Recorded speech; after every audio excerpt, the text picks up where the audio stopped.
Excellent. Well, good morning and welcome. For those of you who have not had the chance to meet me yet, my name is Chris. I'm the lead pastor here at Hoboken Grace, and we are really excited to have you. Today's an interesting day here at Hoboken Grace as we walk into this new conversation called the Divided States of America. For a long time, people have asked me, and frequently people ask me, to speak out on different political issues and different politicians, and for a long time I've said no, but as we've walked into, or as we're preparing for this series, we decided we'll just take today and I'll share with you all of them.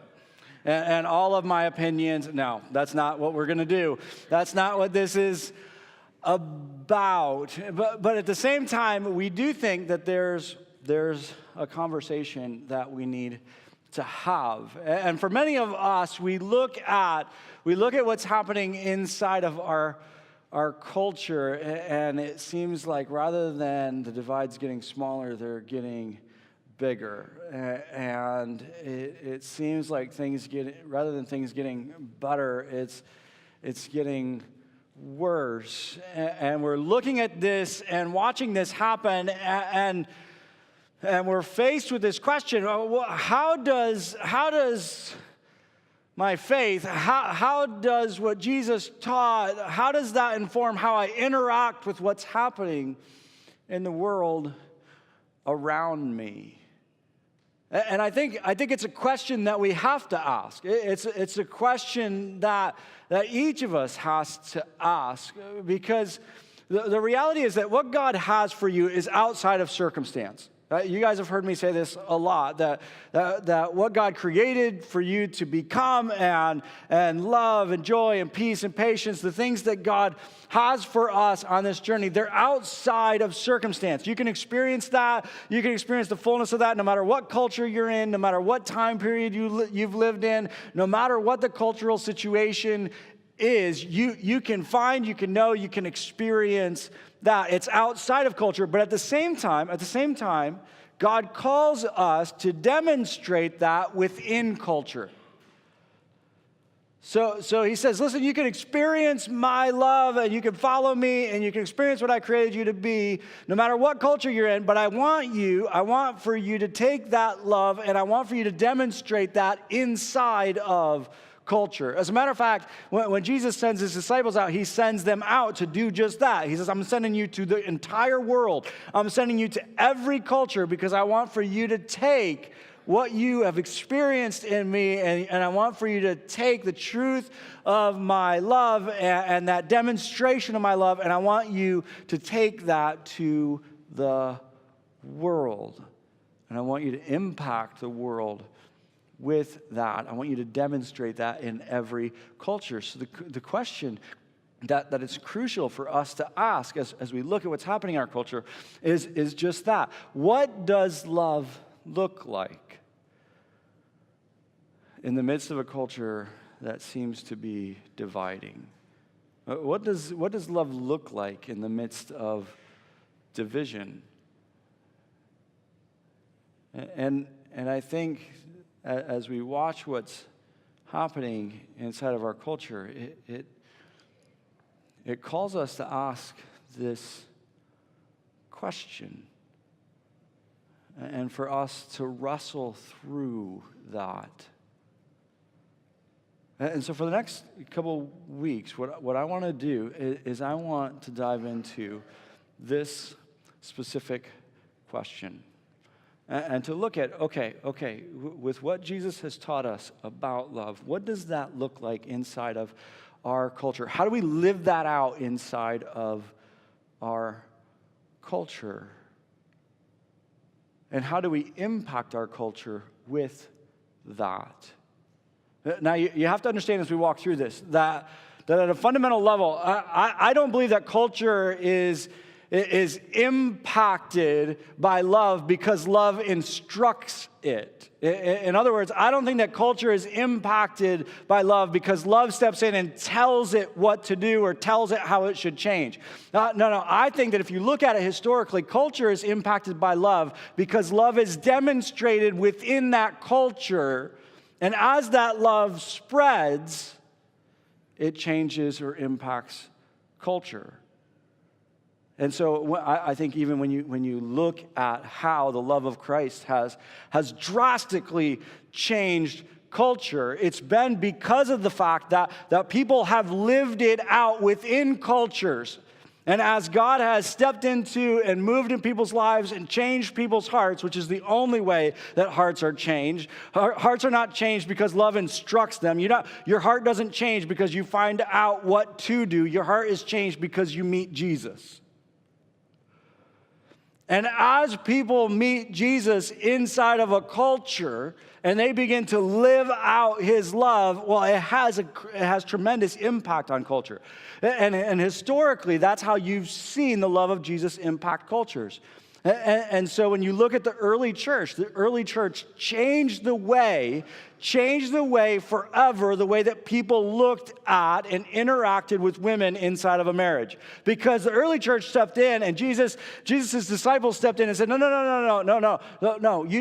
It's not just the husband who rules over the wife. He said, no. They need to submit to one another, and there needs to be love that's shared in both directions. And we're going to value the wife the same as we value the husband. And they lived that out, and it changed the culture. Love didn't come in and say, this is the way it should be, and then culture changed. No, it was demonstrated. And as it was demonstrated, it impacted culture. The same is true with the idea of treating someone and valuing someone the same no matter what their race is.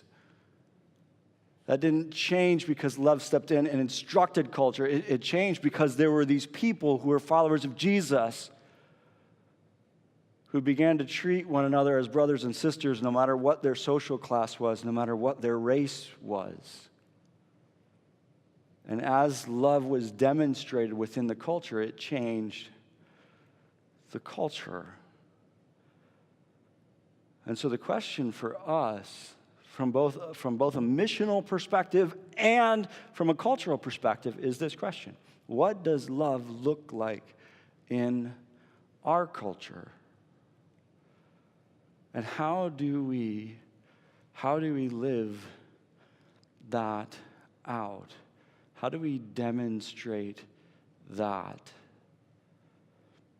and allow that love to impact the culture? For the next 4 weeks, I want to walk through what I believe are four fundamental principles that speak to how we should love inside of a culture that seems to be moving towards division every single day. A culture that seems to be tearing itself apart. The reality is we could spend the entire year talking about this. The number of principles that impact this are endless. But I want to focus in on four in particular that I think are incredibly countercultural. They are, in fact, the opposite of what our culture practices on a consistent basis. The first of them is actually found in a letter that is written by the brother of Jesus. And some of you don't know this, but one of the early leaders of the church was the brother of Jesus. His name was James. And James actually didn't believe in Jesus for all of Jesus' life until Jesus came back from the dead. So he didn't believe that Jesus was actually God until Jesus came back from the dead, which makes sense, because, think about what your brother would have to do for you to believe that he's God. And so when he comes back from the dead, he's like, okay, you got me. I'm in, right? Because people don't do that. So James, as he's leading the early church, he writes to the church, and he shares with us a principle that informs how we look at, how we understand love, and I think might be one of the most countercultural things that we have to begin to develop if we're going to demonstrate love inside of our culture. It's found in James chapter 1, beginning of verse 19. It says this. It's pretty straightforward. He says this. He says, "My dear brothers and sisters, take note of this." Pay attention. Take note. Pay attention. "Everyone should be quick to listen, slow to speak, and slow to become angry." He's running the church. He said, I want for you guys to practice this. Take note. Write this down, right? Make sure you take note. If you're taking notes, make sure you write this down, right? Here, everyone should practice this. Not just a few people, every one of you. All of you need to be all in on this. Here's what I want for you to do. Here's what I want for you to do. Be quick to listen, slow to speak, and slow to become angry. That sounds just like our culture, right? When those abortion laws were passed, this is how we responded, right? This is what Facebook looked like. When those laws were passed, we were slow to speak, quick to listen, right? I'll be honest with you, I'm not on Facebook very much, but my staff tells me that's not what happened. They tell me that this is probably the opposite of what happened. Because the reality is inside of our culture, we're quick to speak. We don't care that much about listening.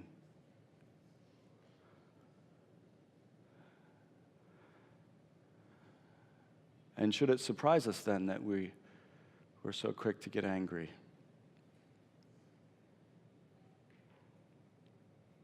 But James steps in and says, no, you have to understand. You have to understand. This is what love looks like. Love isn't quick to speak. Love is quick to listen. Love is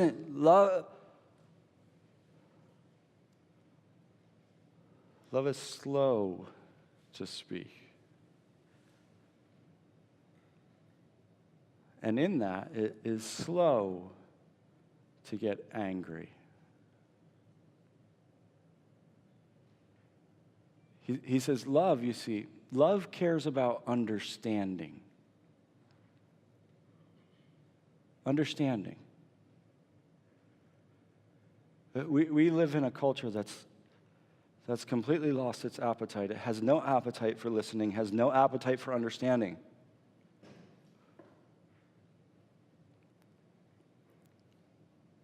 But God, as He stepped into our lives and said, that's not the way it's going to be with you.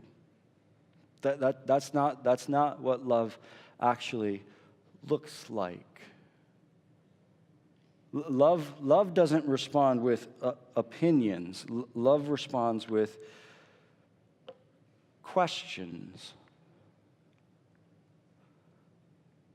Because you see, love cares about understanding. It's quick to listen.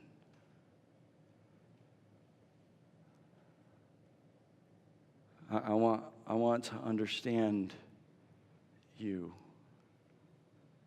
I want to hear you.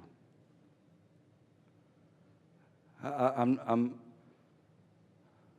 interested in what it is that's behind what you're saying. Love knows how to listen.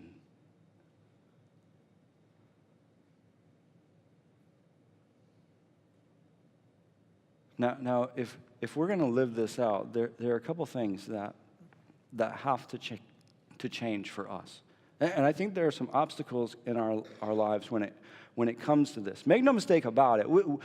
We don't get to choose whether or not we think this is love. God has stepped into our lives and said, no, love cares to listen. Love is slow to speak. The question for us is not, okay, does love look like that? No, God stepped in and said, this is what love looks like. The question for us then is, well, how do you do that? How do you practice that? How do you become a listener? How do we actually move into our culture and become listeners? Let me ask you, if I were to go to your workplace and I were to ask them about you, would they tell me, would they say, man, he's an amazing listener? Or would they say, well, no, she has a lot of opinions? You see, love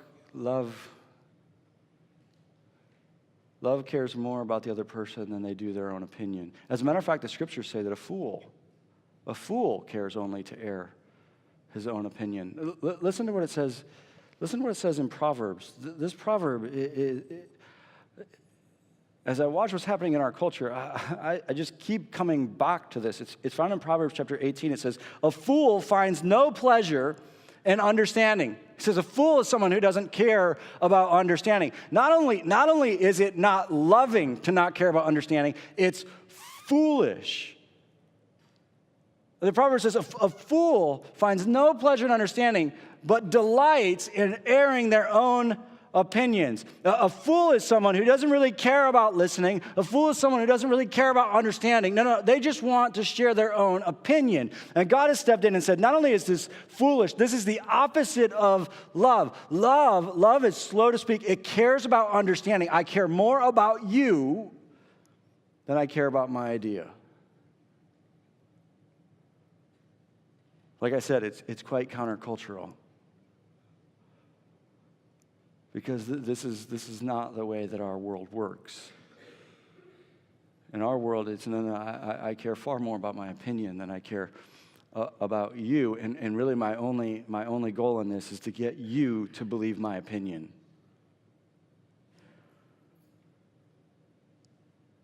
It says, no, love means that you have to care about listening. But if that's going to happen, there are some things that we have to work through. And one of those is actually, for many of us, a fundamental belief. Because for many of us, we think, okay, truth changes the world. If I could just get everyone the truth, the world would change. That's why you're so passionate about your opinion. Because you're pretty sure that you're right. And you're crazy passionate about your opinion because, listen, I've got the truth. They need the truth. They clearly don't have the truth. And so, therefore, I'm going to go around and share the truth with as many people as I possibly can. And if I can convince enough people of the truth, and if I can share the truth enough, then I'm going to change the world. Listen. That's not what God teaches. And He has the truth. But it's interesting, if you look at what God teaches, God actually communicates that truth by itself doesn't change the world at all. Let me take you to 1 Corinthians. Paul's writing to the church at Corinth, and he's trying to help them to define love, because why did Jesus came? Jesus came for us to know love, for us to know His love, for us to bring that love to the world around us. As Jesus gives His disciples His command, it's one commandment. He says, listen, I'm giving you one commandment. You love other people the way that I've loved you.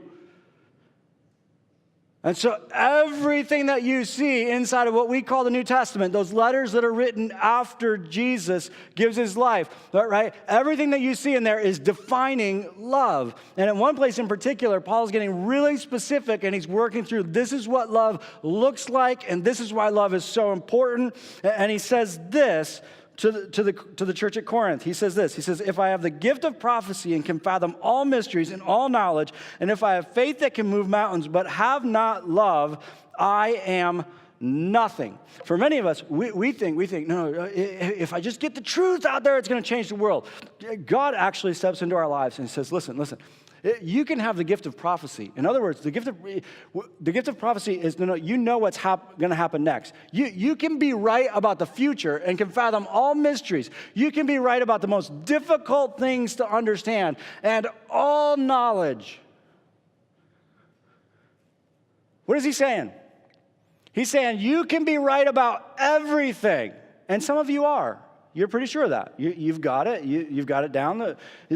You're pretty sure. Like I'm right all the time. The people around you love that about you.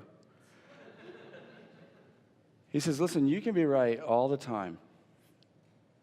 Completely right. And what does he say? But if you don't have love, you amount to nothing.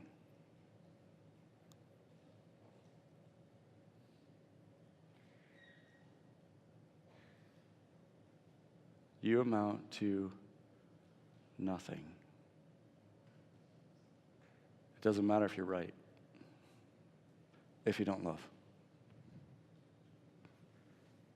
It doesn't matter.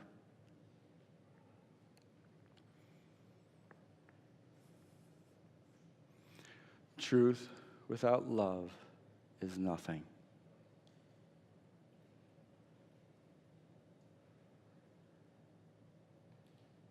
I want you to turn to the person next to you and say that to them. Truth without love amounts to nothing. Some of you, that's really hard. Some of you are like, I'm not doing it. No.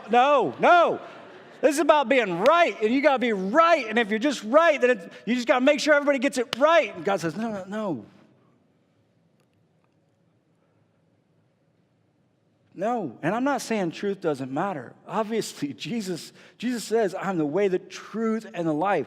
I'm not saying that truth isn't important. I'm just telling you this. You can always be right, and if you don't have love, you got nothing. And it will not change the world. And Jesus says, I'm sending you with the truth. But what is it that we're defined by? What is it that we're defined by? Does he say, listen, they're going to know that you're my disciples because you're always right. They're going to know that you're my disciples because you got the truth. That's not what he says. What does he say? They're going to know that you're with me because you love.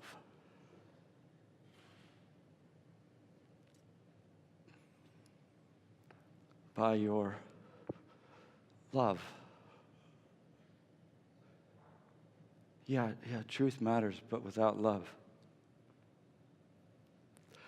And we have to begin to think that way if we're going to become listeners. Because a listener's motivation is love.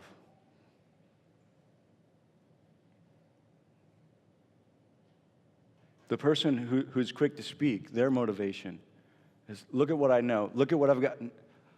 A listener loves. I want to understand. God says, this is what love looks like.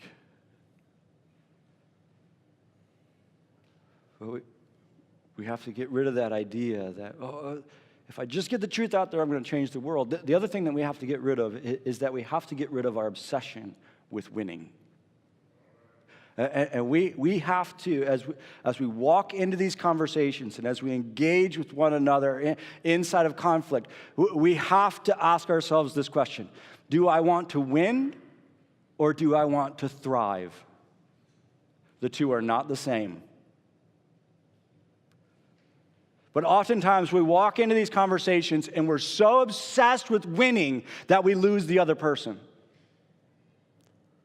Because we want to win the argument and we want to win the debate and we want to prove our point and we're so obsessed with winning that we lose the other person. Listen, we are in a culture that is no longer thriving because we've become obsessed with winning.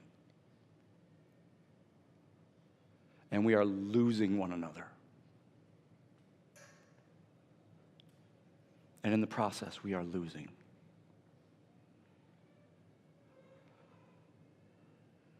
Do you want to win? Or do you want to thrive? Love cares about the other person, not just winning.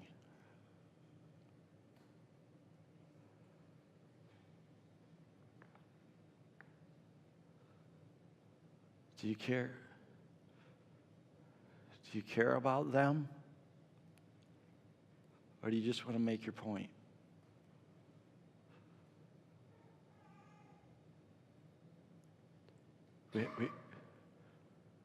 We have to change our focus from winning to thriving. We have to get rid of the boxes. We have to get rid of the boxes.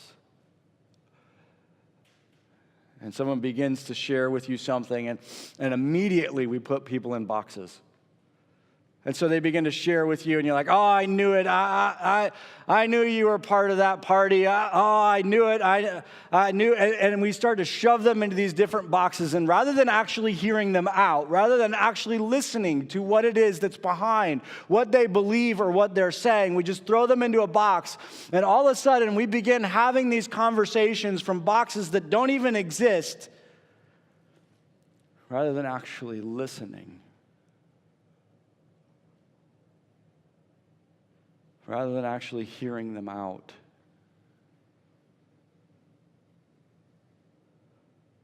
God says, no.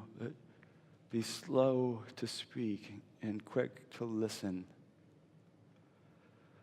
When's the last time that you sat down and heard the story of someone that you disagree with? What's interesting for me is that I get to hear people's political opinions a lot.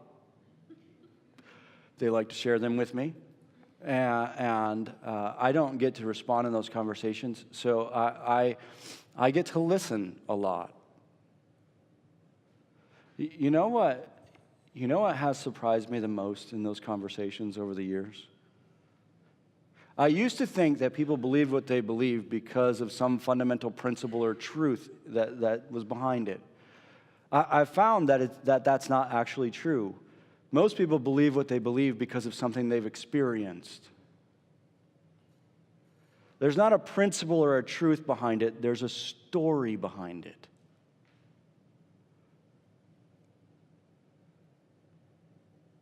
When's the last time that you listened well enough to hear that story? The story doesn't change truth, but you better believe it changes the way that you talk about it and the way that you deliver it, the way that you engage it together.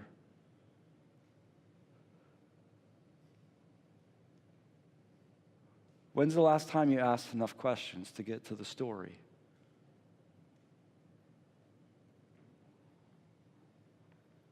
We've got to stop putting people in boxes. I remember one of the most powerful times that I experienced this in my life. It wasn't because I was working to apply this principle. It really was just because I was curious. And I had moved from Michigan. My family actually had moved from Michigan to Tuscaloosa, Alabama. And as I moved into this entirely new culture, I also found myself, during my time there, switching schools. And I found myself in a crazy place because I went to a school to play basketball. And the school that I stepped into was very racially, there was a lot of racial tension, and it was very divided. But I was on the basketball team, so most of my friends were black. And I remember as I was in that situation, I encountered two of the most racist people I'd ever met in my life. And by that I mean, like, they couldn't see past skin. And everything was about the color of your skin, and it just decided everything for you and about you. And I remember I had these two friends, and actually one of them was white and one of them was black. And one of them couldn't understand why I had the friends that I had on my basketball team. The other one couldn't understand why I wanted to be his friend.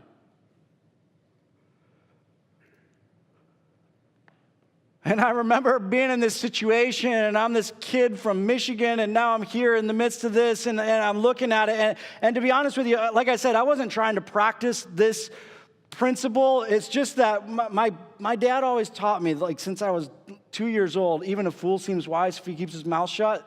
So I didn't used to talk very much. And I was in this situation, and I just started asking questions because it was so different than what I'd experienced before. And I'd sit with these two guys and just ask question after question after question. And everything that I believed going into the situation was proven to be completely wrong. As I got to know them better, neither of them wanted to be racist. Neither of them wanted to be trapped really in fear, which is what they were both trapped in.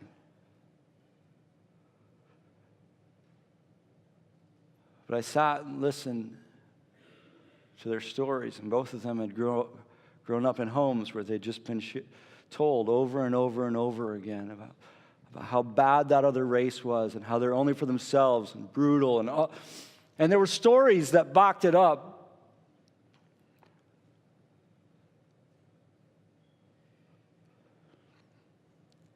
And as I walked through that, I began to realize what I think is happening isn't what's happening. I don't understand. This is so important for us to grasp. You see, love understands that it doesn't understand.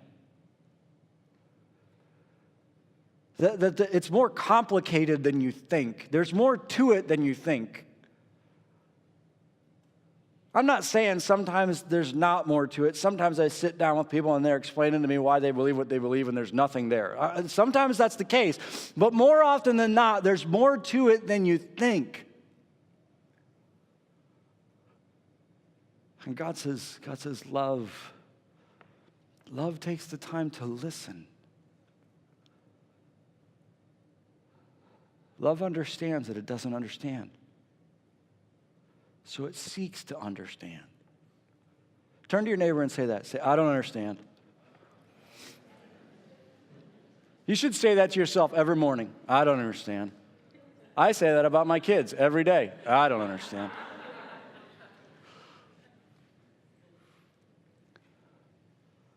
A key to loving well is recognizing in humility, I don't understand. And I'm not just going to throw you in a box. I want to understand.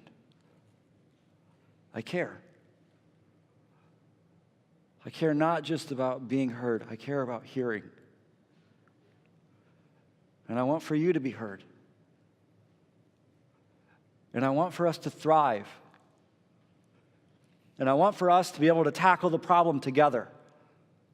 But if we don't understand one another, we can't tackle the problem together. And none of us right now in our culture are tackling the problems together. We're not. Why? Because we don't listen. And God has stepped in and said, they're going to know you by your love. And love listens. Love listens. As our culture looks at us, do they know us by his love? Do they look at us and say, they're the ones who listen. They're slow to speak. They care about truth, but man, they care about understanding me. They cared enough to listen.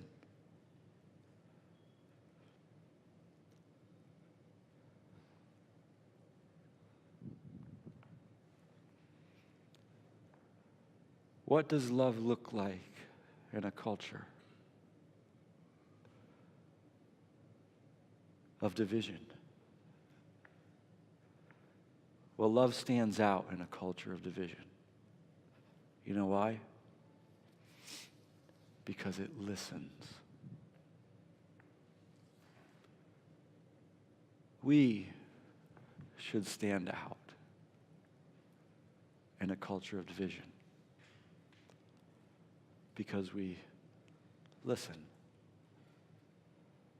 And we seek to understand.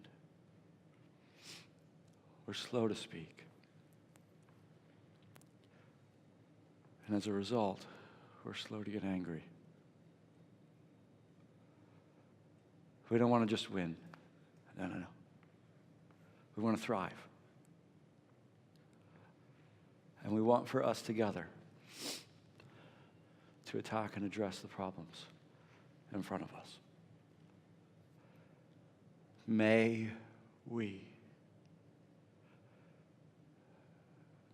be faithful to demonstrate his love inside of our culture. May we demonstrate the truth of what it means to be slow to speak and quick to listen and slow to get angry. Will you pray with me?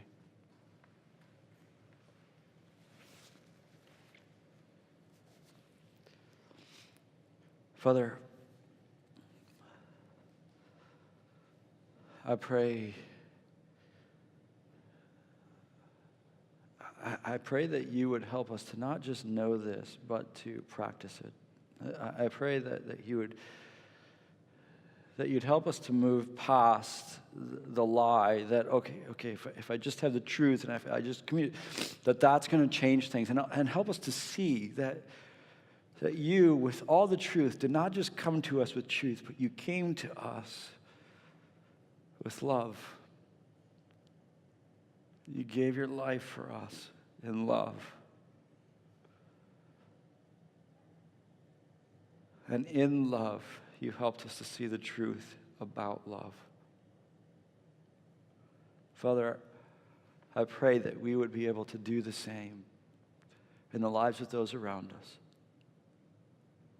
I pray that you would use us in this way. In Jesus' name, amen. Now, as we go out today, I want to do something a little bit different, because I don't want this to just be something that we know. I want it to be something that we live. As a matter of fact, as he continues in James, he specifically talks about this. He says, listen, don't just come to God's word and then leave and be the same. He says it's like someone who looks in the mirror and then doesn't do anything about what they see there. Right? And I can tell from the way all of you looked this morning that when you looked in the mirror today, you did something about it. I can tell that. Good job.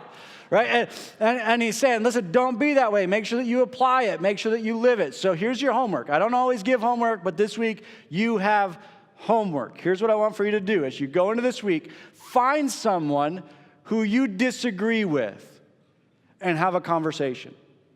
Ask them to explain themselves. Now, here's the thing. You might not have to work at that. It may come naturally to you, okay? But in the midst of that, whether you find yourself in it or you actually invite someone into that conversation, what I want to challenge you to do is to practice this.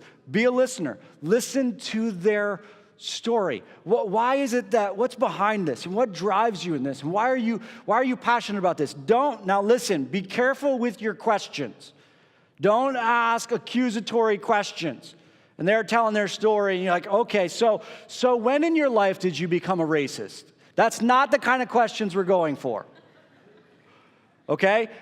But ask questions that help you. I want to understand. I want to understand you. I want to understand what's behind this. You may find that there's nothing there, and that's fine. Or you may find that there's more there than you thought. The goal, though, is to listen. The goal is to love. And I want us to practice this. And so as you go into this week, try to find one situation where you can do just that. And listen for at least 15 minutes. Not 2 minutes, at least 15 minutes. Listen. For some of you, this is going to be the most painful thing you have ever done in your life, because listening for 15 minutes has never happened in your life. But for you to sit down and just listen to that other person. And as you come to the end of it, don't listen. So then at the end, well, my 15 minutes is up. Now no. The point isn't to be heard. The point is to hear. The point is to practice love. so that we might be known by love. Next week, we continue working through these principles. Invite someone to be a part of this conversation with you. Have a great week, guys. We'll see you next Sunday.